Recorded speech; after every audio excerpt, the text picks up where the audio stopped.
주님께서 여러분과 함께 또한 사제의 영과 함께 마테오가 전한 거룩한 복음입니다. 주님 영광 받으소서. 그때 예수님께서 제자들에게 말씀하셨다. 너희는 사람들에게 보이려고 그들 앞에서 의로운 일을 하지 않도록 조심하여라. 그러지 않으면 하늘에 계신 너희 아버지에게서 상을 받지 못한다.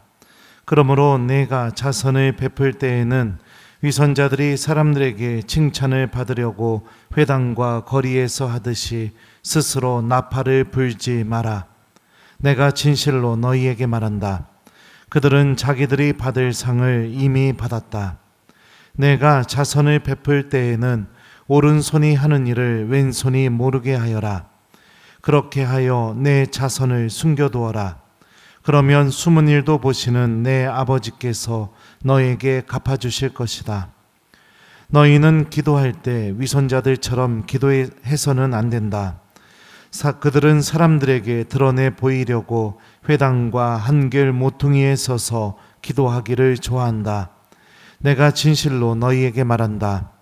그들은 자기들이 받을 상을 이미 받았다. 너는 기도할 때 골방에 들어가 문을 닫은 다음 숨어 계신 내 아버지께 기도하여라. 그러면 숨은 일도 보시는 내 아버지께서 너에게 갚아주실 것이다. 너희는 단식할 때 위선자들처럼 침통한 표정을 짓지 마라. 그들은 단식한다는 것을 사람들에게 드러내 보이려고 얼굴을 찌푸린다. 내가 진실로 너희에게 말한다. 그들은 자기들이 받을 상을 이미 받았다.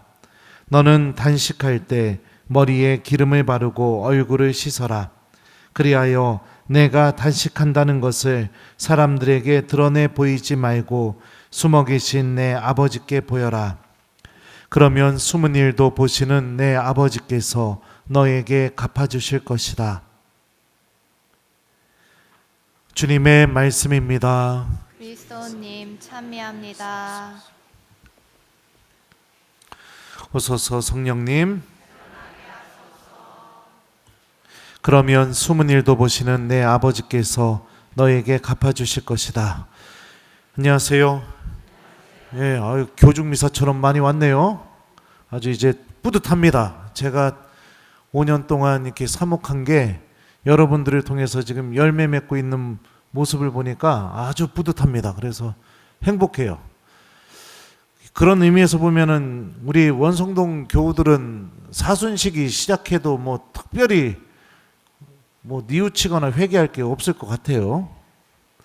예, 열심히 잘하고 있으니까. 근데 생각을 해보면 큰 죄를 저지른 사람이 하느님께 돌아가는 것도 굉장히 어렵지만 하느님께 너무 익숙해져 있는 사람이 하느님과 새로운 마음으로 관계 맺는 거, 이것도 굉장히 어렵죠. 마치 그 뭐예요, 부부 사이에서 애정과 사랑을 잃어버렸는데 그 애정과 사랑을 되찾는 게 정말 힘든 것처럼요. 혹시나 그런 분들이 계실까봐 우리 만약에 그런 분들이 있다면 이 특별한 시기를 통해 다시 하느님께 되돌아가는 은총을 청했으면 좋겠어요.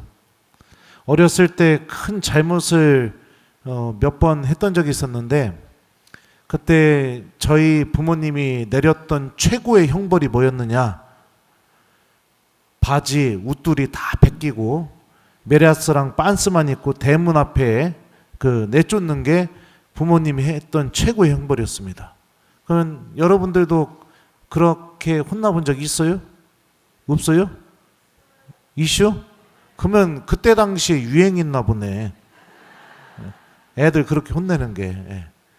그러면 그때 무슨 생각이 드냐면 막 울면서 문을 두드릴 수밖에 없어요. 왜냐하면 그 순간에 느껴지는 게 뭐냐면 나 이렇게는 못 사는구나, 이거를 본능적으로 알기 때문에 그렇습니다. 본능적으로 알기 때문에. 엄마 아빠 없이는 집에 들어가지 않고는 내가 살 수가 없구나, 이거를 깨닫게 되는 거죠. 사순시기를 시작하는 우리에게 하느님께서 처음으로 건네신 말씀이 뭐냐면 돌아오너라, 이 말씀입니다. 돌아오너라. 지금 내 현실을 바라보고 당신께 돌아오라고 말씀하시는 거죠. 좀 읽어드릴게요. 일독서 말씀. 주님의 말씀이다. 이제라도 너희는 단식하고 울고 슬퍼하면서 마음을 다하여 나에게 돌아오너라. 옷이 아니라 너희 마음을 찢어라. 주 너의 하느님께 돌아오너라.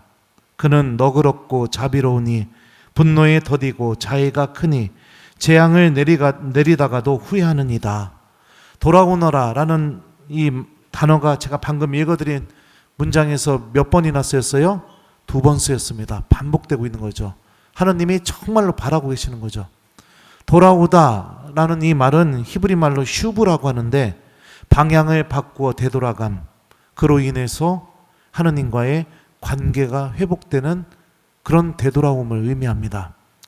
성경에서 특히 회개하다라는 의미와 이렇게 대체될 정도로 그렇게 사용됐던 그런 단어예요. 우리들의 현실을 한번 바라봅시다. 하느님께 익숙하지만 루카복음에 나오는 작은 아들과 큰 아들의 비유 이야기가 있습니다. 작은 아들은 큰 죄를 저질렀죠. 아버지의 재산을 다 갖고 아버지를 떠나서 어떡합니까? 그 재산을 다 흥청망청 써대고 그러다가 돼지 농장에서 깨닫게 됩니다. 나는 여기서 굶어 죽는구나. 나는 여기서 굶어 죽는구나. 그것을 인식하게 되었을 때 아버지께 되돌아가는 것을 선택합니다. 큰아들은 어땠나요? 아버지 곁에 있으면서 어떻게 합니까?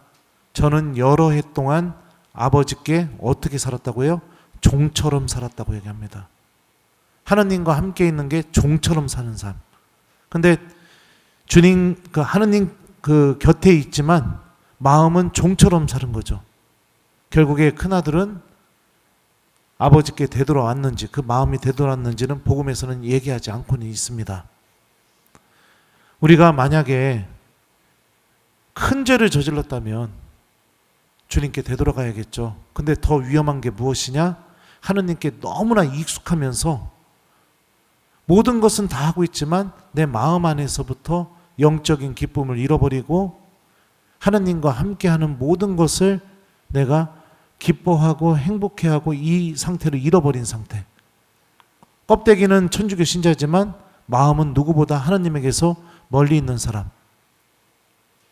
만약에 내가 그 상태라면 주님께 되돌아가야겠죠. 저와 제 동생이 대문 앞에서 메라스랑 빤스만 읽고 막 내가 이렇게 살 수 없구나 이렇게 깨닫고선 문 두드리면서 잘못했다고 이렇게 했던 것처럼 우리는 모두 하느님께 되돌아갈 사람들입니다. 그리고 주님을 만나게 돼서 우리가 살아왔던 삶을 셈하게 되겠죠. 현명한 사람은 주님을 만날 시기가 다가오면 다가올수록 그 준비를 해나갈 것입니다. 하지만 믿음이 식어버리고 하느님에 대한 사랑을 잃어버린 사람은 제가 이 말을 해도 꿈쩍도 움직이지 않을 겁니다. 변화가 일어났으면 좋겠습니다. 우리들의 사순 시기가요. 이 시기가 십자가의 길 해야 되고 단식해야 되고 금육직해야 되고 성가도 그냥 우중충하고 신부님 제의도 계속 보라색이고 힘들다 이런 시기가 아니라 내가 지금 어디에 있는 사람인지 지금 누구와 함께 있는 사람인지 그것을 바라보고 하느님께로 다시 되돌아갈 수 있는 나를 살리는 시기, 내 영혼이 하느님과 다시 함께하는 그 은총으로 되돌아가는 시기가 되었으면 좋겠습니다. 이 독서에서 바오로 사도는 이렇게 말해요. 우리는 그리스도의 사절입니다. 하느님께서 우리를 통하여 권고하십니다. 우리는 그리스도를 대신하여 여러분에게 빕니다. 하느님과 화해하십시오. 화해하다라는 이 단어는 그리스 말로 카탈라소라고 하는데 이 단어는 바오로 사도만 사용한 단어예요. 그러니까 신약 성경에서 바오로 사도에 의해서만 쓰여졌지 다른 성경에는 나오지 않습니다. 왜냐하면 바오로 사도의 특별한 체험이 있었기 때문에 그렇습니다. 그는 다마스쿠스로 가는 길에 말 타고 가다가 말에서 떨어지게 돼요. 그리고 나서 예수님의 목소리를 듣습니다. 사울아, 사울아, 왜 나를 박해하느냐? 주님은 누구십니까? 나는 내가 박해하는 예수다. 이렇게 예수님이 말씀하시죠. 이 예수님의 목소리를 듣고 바오로가 깨달았던 게 뭘까요? 내가 예수님을 박해하고 있는 사람이구나. 다시 말하면 내가 예수님의 원수로 살아왔구나. 근데 그런 삶을 살았음에도 불구하고 예수님이 그에게 나타나셨고 그를 용서하시고 새로운 직무를 주셨다는 것은 무엇을 의미합니까? 그렇게 원수처럼 살아왔던 그 바오로도 예수님께서는 포기하지 않으셨고 그런 그와 화해하기를 원하고 계셨고 그럼에도 불구하고 그를 사랑하고 계셨다는 것을 바오로는 깨닫게 됩니다. 이 바오로의 특별한 체험이 담겨있는 단어죠. 바오로 사도는 우리에게 알려줍니다. 하느님이 우리와 화해하고 싶어 하신답니다. 상대방이 나와 화해하기를 원한다는 것을 알게 되었을 때 그 사람과 관계가 개선되려면 어떻게 됩니까? 나도 화해를 하러 가는 것이 필요하겠죠. 그 마음을 알고도 외면한다면 그 관계는 끝까지 그 예전의 관계도 되돌아갈 수가 없습니다. 주님과 화해하는 사순시기가 되기를 바란다고 오늘 제2독서가 우리에게 알려주고 있죠. 그러면 어떻게 하느님께 되돌아가고 어떻게 하느님과 화해해야 하는가? 오늘 복음을 보면 예수님께서는 그 방법을 알려주십니다. 그게 바로 기도, 자선, 단식. 근데 그걸 어떻게 하라고요? 사람들에게 평가받고 드러내고 인정받게 하기 위해서 하는 것이 아니라 하느님 아버지께 보여드리기 위해서. 복음을 보면 다음의 표현이 3번 반복됩니다. 그러면 숨은 일도 보시는 내 아버지께서 너에게 갚아주실 것이다. 사람들에게 보여주지 말고 하느님 아버지께 보여드리는 기도, 자선, 단식을 하라는 것은 무엇을 의미합니까? 사순시기는 사람들에게 집중하는 시기가 아니라 나의 삶의 방향을 돌려 나와 화해하기를 바라시는 그 하느님께로 우리의 시선을 돌리는 시기. 이게 바로 사순시기라는 것을 복음이 우리에게 알려주는 거죠. 특별히 레오 교황님께서 사순시기 담화문에서 우리가 기도, 자선, 단식을 통해 사순시기 때 꼭 실천했으면 하는 것을 이번에 말씀을 하셨어요. 그 첫 번째가 뭐냐? 경청입니다. 들어주는 거예요. 기도도 여러분들 듣는 것이죠. 하느님의 목소리를, 주님의 말씀을 듣는 게 기도인 것처럼. 담화문을 조금 읽어드릴게요. 올해 저는 제일 먼저 경청을 통해 말씀을 위한 자리를 마련해야 할 중요성에 주목하고 싶습니다. 왜냐하면 기꺼이 경청하려는 자세야말로 타인과 관계를 맺으려는 열망이 드러나는 첫 번째 표징이기 때문입니다. 하느님께서는 불타는 떨기나무에서 모세에게 당신을 드러내시면서 경청이 당신 존재의 뚜렷한 특징임을 보여주십니다. 나는 이집트에 있는 내 백성이 겪는 고난을 똑똑히 보았다. 억압받는 백성이 울부짖는 소리를 듣는 것이 해방 역사의 시작이며 그 역사 안에서 주님께서는 모세도 참여시키어 그를 보내심으로써 노예로 전락한 당신 자녀들에게 구원의 길을 열어주십니다. 이런 까닭에 전례에서 말씀을 듣는 것은 우리를 현실에 대해 가장 진실하게 귀 기울이도록 이끕니다. 우리의 개인 삶과 사회생활을 가르치는 수많은 목소리 가운데 성경은 고통과 불의에서 비롯된 울부짖음을 가려내어 그 목소리에 응답하도록 도와줍니다. 자, 그러니까 교황님이 사순시기 때 우리 첫 번째로 실천하는 거, 말씀을 듣는 것, 기도 안에서, 전례 안에서, 우리들의 성체조배 안에서 주님의 말씀을 들으려고 하는 마음, 이 마음을 잃어버리지 말고 회복하자. 우리에게 이렇게 말씀하고 계십니다. 두 번째로 단식에 대해서 교황님께서 말씀하시는데요. 특별히 교황님께서는 이렇게 말씀하십니다. 제가 또 읽어드릴게요. 하느님의 말씀으로 자양분을 취할 줄 모르는 사람은 진정으로 단식하는 것이 아니기 때문입니다.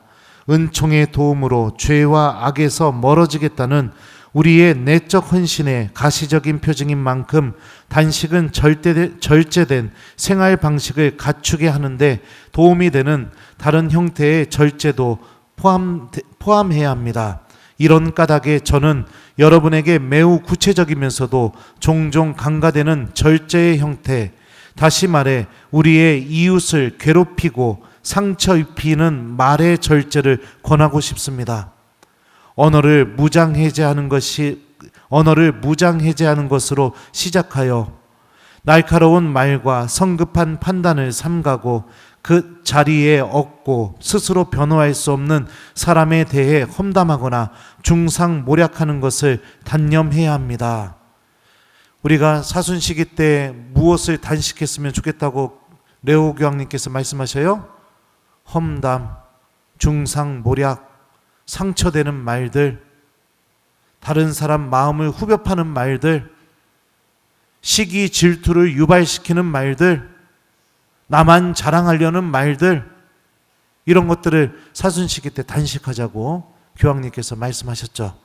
또 마지막으로 세 번째는 뭐냐면 함께입니다. 함께. 자선한다는 게 뭐죠? 그 가난한 이웃과 내가 함께하는 것을 의미하죠. 자, 교황님께서 올 사순시기 때 우리가 자선을 통해 무엇을 함께 했으면 좋겠는지 제가 또 읽어드릴게요. 마지막으로 사순시기는 말씀의 경청과 단식의 실천을 공동체적 차원에서 하도록 강조합니다. 마찬가지로 우리 본당, 가정, 교회 단체, 수도 공동체는 사순시기 동안 하느님의 말씀뿐만 아니라 가난한 이들과 땅의 울부짖음에 귀 기울이는 경청이 공동생활의 형태가 되고 단식이 진정한 회개를 도와주는 공동의 여정을 이루도록 부르심을 받았습니다. 이런 차원에서 회심은 개인의 양심뿐만 아니라 관계의 방식, 대화의 질, 현실에 의해 스스로 질문을 던지는 역량과 우리 교회 공동체와 인류 안에서 정의와 화해와 진정으로 목말라 하는 열망으로 이끄는 것이 무엇인지 깨닫게 하는 능력과도 관련이 있습니다. 이렇게 말씀을 하십니다. 나만 혼자 무엇인가를 하는 삶을 벗어나서 내 가족들과 본당 공동체와 교회 공동체와 함께 주님의 말씀을 실천하고 가난한 이들의 울부짖음을 들어주고, 그리고 땅의 울부짖음, 이 기후 위기죠. 땅의 울부짖음에 귀 기울이는 이 사순시기를 보내면서 우리 내적인 자선을 해보자. 교황님이 이렇게 세 가지를 말씀하셨어요. 사랑하는 교우 여러분들, 우리 다시 한번 하느님과의 관계를 성찰해 봅시다. 내가 마음으로부터 그분을 떠난 것이 무엇인지, 나의 기도는 그냥 했다라는 사실만으로 만족하고 있는 기도인지, 기도말이 안내하고 있는 그 하느님을 만나고 있는 기도인지, 나의 미사는 그냥 발로만 오고 가고 미사에 온 사람들과 만남 안에서 얻어지는 기쁨으로 만족하고 있는 미사인지, 아니면 미사 때 사제를 통해 당신의 말씀을 들려주시는 그 주님의 말씀을 듣고 성체 안에 계시는 예수님을 만나고 있는 미사인지, 나의 고해성사는 고해성사 볼 거 없어서 발을 동동 구르다가 쥐어 짜내서 어쩔 수 없이 하느님께 고백할 것이 없노라고 이야기하는 고해성사, 아니면 주일미사 외에는 고백할 게 없는 그런 고해성사인지, 아니면 내 마음의 어두운 부분을 주님께 보여드리고 주님께 고쳐달라고, 치유해달라고, 이렇게 못난 나를 하느님 붙잡아달라고 그렇게 청하고 있는 고해성사인지, 우리가 하느님과 맺고 있는 관계를 한번 점검해 봤으면 좋겠습니다.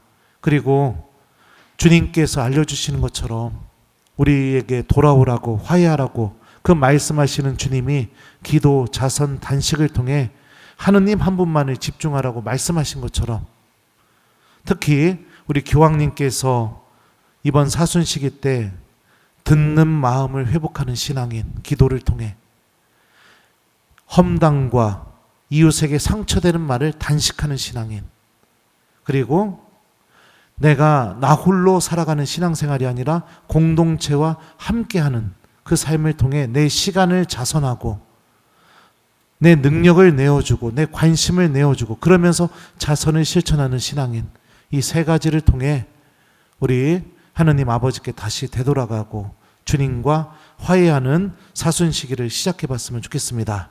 그래서 여러분들 오늘 숙제는 주무시기 전에 우리 묵주기도 한 단만 합시다.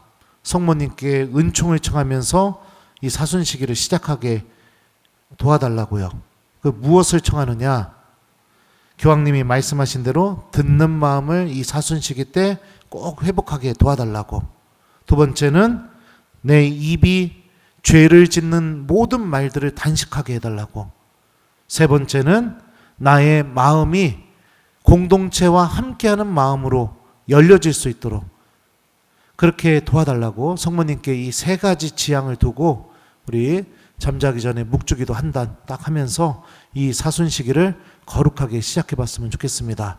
이 시기 동안 저도 마음을 다해서 깊이 묵상하고 여러분들과 함께 주님께로 나아갈 수 있도록 저도 노력하겠습니다. 이 못난 본당 신부를 위해서도 기도해 주셨으면 좋겠어요.